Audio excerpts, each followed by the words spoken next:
ఏపీలోని కోనసీమ జిల్లాలో rave party కలకలం నెలకొంది. జనసేన నేత వేలుపూరి ముత్యాలరావు అలియాస్ ముత్తు ఆధ్వర్యంలో గొల్లపుంత రోడ్లోని ఓ లేఅవుట్ అసభ్య నృత్య ప్రదర్శనలతో డిసెంబరు 31న రాత్రి న్యూ ఇయర్ వేడుకలు జరిగినట్లు సమాచారం.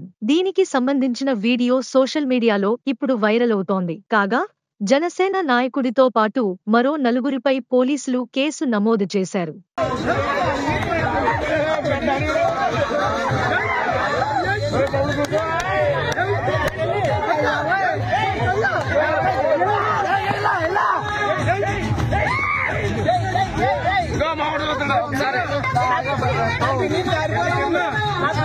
మరిన్ని అప్డేట్స్ కోసం మా ఛానల్ని సబ్స్క్రైబ్ చేయండి.